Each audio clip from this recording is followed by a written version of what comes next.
Welcome to another episode of Capital Insight. The moon, for most of human history, it was just a distant light in the sky, silent, untouchable, mysterious. Something we could see, but never reach. For centuries, it stayed that way. A glowing companion above Earth, watching everything while remaining completely out of reach. But then something changed. Not slowly, not gradually. Suddenly, in less than a single decade, humanity did something unthinkable. It went there. But this story doesn't begin with the moon. It begins with fear. The kind of fear that pushes people to do the impossible. The kind that changes the direction of history. In the late 1950s, the world was tense. Two superpowers stood on opposite sides of a silent conflict, the United States and the Soviet Union. There were no direct battles, no explosions. But the pressure was constant. Because this wasn't a war of weapons. It was a war of technology, of dominance, of who would control the future. And then everything changed. A small metal object, no bigger than a beach ball, was launched into space. It was called Sputnik. It didn't carry weapons, it didn't attack. It simply orbited the Earth, sending a steady signal. But that signal echoed across the world. Because in that moment, the United States realized something terrifying. If the Soviets could send a satellite into space, they could send anything. Even weapons. Even destruction. Suddenly, the sky was no longer safe. That one event changed everything. Governments reacted, funding increased, scientists were pushed harder than ever before. Schools began focusing on science and engineering. And deep inside this rising urgency, a bold idea began to form. If space was the new battlefield, then the ultimate victory wouldn't be orbiting Earth. It would be reaching the moon. But there was one problem. At that time, humans had barely learned how to survive in space for a few minutes. The idea of traveling hundreds of thousands of kilometers, landing on another world and coming back safely, wasn't just difficult. It was almost impossible. And yet, in 1961, President John F. Kennedy stood before the world and made a promise. A promise that would define an entire generation. America would land a man on the moon and return him safely to Earth before the decade was over. It sounded unrealistic. It sounded impossible. But more than anything, it sounded urgent. From that moment, everything accelerated. NASA began assembling teams of engineers, scientists, and astronauts. Thousands of minds, working together to solve problems that had never been solved before. How do you escape Earth's gravity? How do you navigate in space without landmarks? How do you land on a surface no human has ever touched? Every answer created new questions. And every step forward came with risk. The early missions weren't heroic. They were experiments. Dangerous, uncertain, terrifying. Astronauts sat on top of rockets filled with explosive fuel, knowing that even the smallest mistake could end everything. And still they went, because turning back was no longer an option. Before reaching the moon, humans had to learn how to survive in space. That's where the Gemini program came in. It taught astronauts how to move in space, how to dock spacecraft, and how to stay in orbit longer. Small steps, but each one brought humanity closer to something much bigger. And then came Apollo. Not just a mission, not just a program, but a commitment. A commitment to attempt what had never been done before. The scale was enormous. Hundreds of thousands of people worked behind the scenes. Entire industries shifted. New technologies were created from scratch. Computers were developed to guide humans across space and bring them back. And yet, despite all that progress, one truth remained. They were still guessing. Because space doesn't forgive mistakes. And then came the moment that reminded everyone just how dangerous this mission really was. In 1967, during a ground test, something went wrong. A spark inside the command module, in an environment filled with pure oxygen. Within seconds, fire consumed the cabin. The astronauts inside had no time. No escape. No chance. They were gone. The tragedy shook everything. It exposed weaknesses, forced and... By the time Apollo reached this stage, everything had been tested, improved, and pushed to its limits. One mission after another brought humanity closer to a single moment. Apollo 7 proved the command module could work in orbit. Apollo 8 went even further, leaving Earth entirely and circling the Moon for the first time in history. For the first time, humans saw Earth from a distance, a small blue sphere floating in darkness, fragile, alone. Then came Apollo 10, a full rehearsal, everything except the landing. The astronauts descended toward the Moon, stopping just above its surface, close enough to see every detail, close enough to know the landing was possible. Everything was ready. The world was watching. And on July 16, 1969, a rocket stood waiting. The Saturn V, the most powerful machine humanity had ever built. Inside it were three men, Neil Armstrong, Buzz Aldrin, and Michael Collins. They weren't just going to space, they were about to attempt the impossible. The engines ignited. Fire erupted beneath the rocket. The ground shook, and slowly the Saturn V began to rise, lifting humans away from Earth and toward another world. There was no turning back. As the rocket climbed higher, stages separated one by one, each completing its purpose before falling away into space. Until finally, the spacecraft broke free from Earth's gravity. The journey had begun. Behind them, Earth grew smaller. Ahead of them, the Moon slowly appeared. Inside the spacecraft, everything was controlled, every movement precise, every system monitored.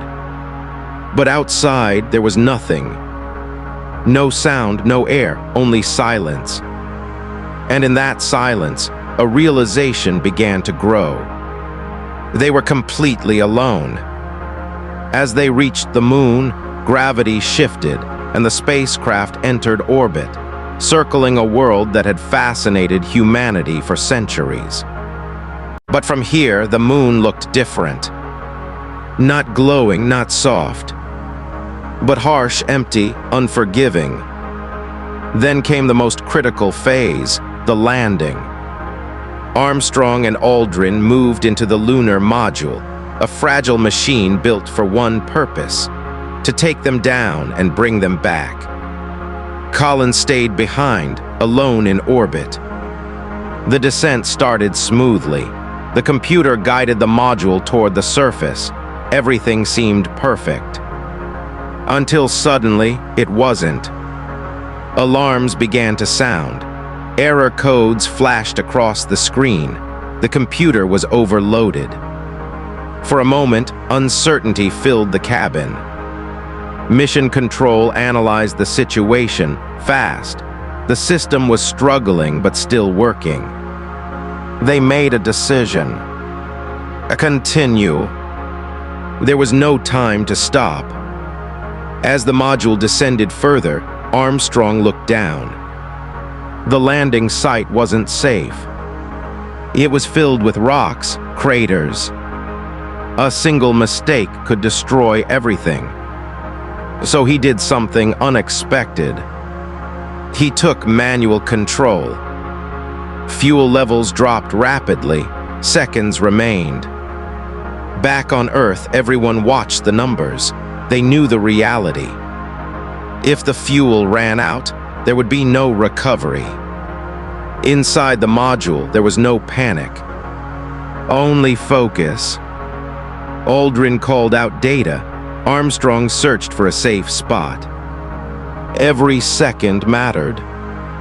Then, a clear area. Flat, safe. The module descended slowly. Dust rose from the surface. Closer, closer. And then contact. A silence. A stillness. And then a voice.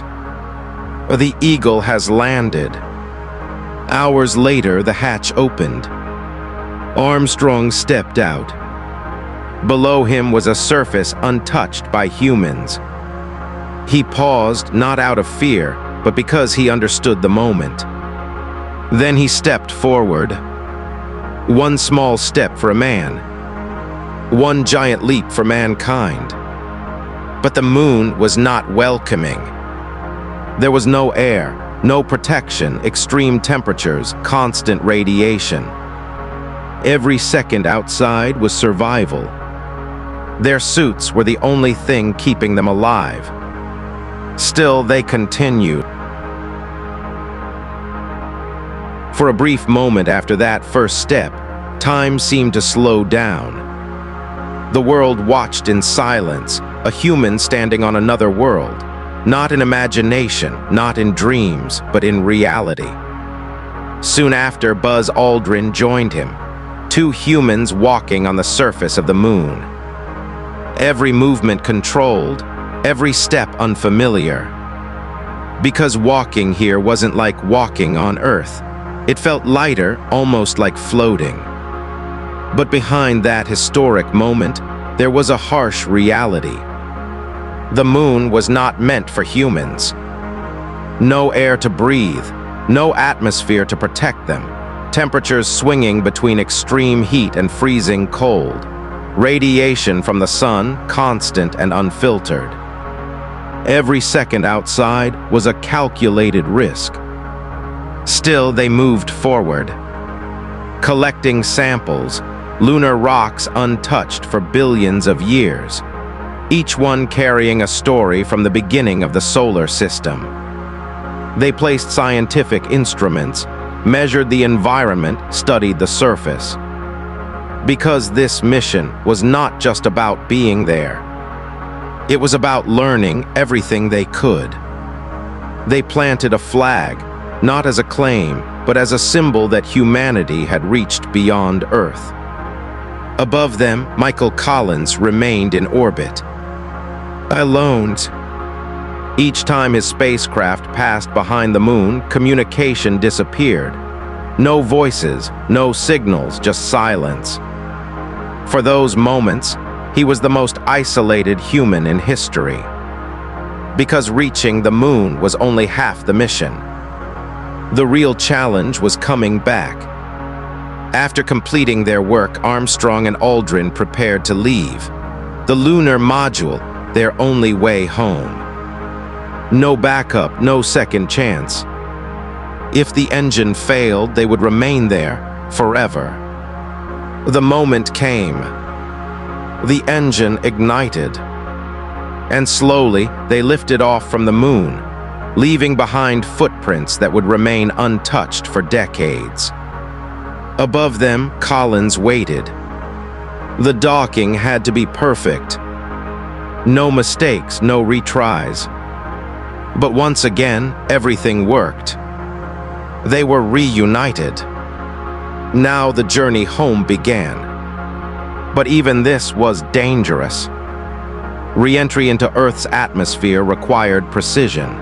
Too steep and they would burn. Too shallow, and they would drift away into space. As they entered Earth's atmosphere, communication was lost. For a few minutes, the world waited. Again, and then parachutes deployed. The capsule slowed, and finally it landed. They were back. The world celebrated. They were heroes. Humanity had achieved something extraordinary, something that once seemed impossible. But then something strange happened. We stopped. Apollo didn't end immediately. More missions followed, more landings, more discoveries. Each mission proving that it could be done again. But slowly interest faded. The urgency disappeared, budgets were cut, priorities changed. And after Apollo 17 in 1972, humans left the moon. And since then, no one has returned. Think about that. We went from landing on the moon to not going back at all for over 50 years. Technology improved. Computers became powerful. Rockets became advanced. After decades of silence, humanity is going back to the moon. But this time, it's not the same story. This time, it's not about proving we can get there. We already did that. Now a new mission has begun, a new chapter. Led by NASA, it's called Artemis program, named after the twin sister of Apollo. But unlike Apollo, this mission isn't about a single moment. It's about something much bigger. Because this time, the goal isn't just to visit the moon. It's to stay, to build, to learn how to survive beyond Earth. And that's where Artemis II comes in. At first glance, it might seem strange. A mission going all the way to the moon but not landing. Instead, astronauts will travel around the moon and return. It feels like a step backward. But it's not. It's a test. Because deep space is far more dangerous than we once thought. Beyond Earth's protection, radiation increases. Isolation becomes real. And if something goes wrong, there is no rescue. No quick return. No second chance. Apollo missions lasted days. Future missions could last months, even years. And that changes everything. Because the biggest challenge isn't just technology. It's humans. How do people survive when they are that far from home? How do they think when help is months away? How do they function in complete isolation?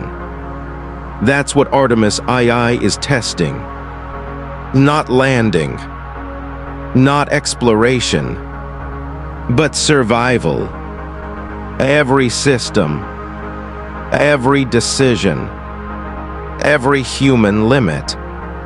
Because the moon is no longer the final destination. It's a stepping stone. A place to learn. A place to prepare for something much bigger. Mars. A planet millions of kilometers away. A journey that could take years. No rescue. No backup. No margin for error. And everything, every mission, every test is leading to one question. Can humans survive beyond Earth? Not for days, not for weeks, but for years. Because this time, we're not just exploring space.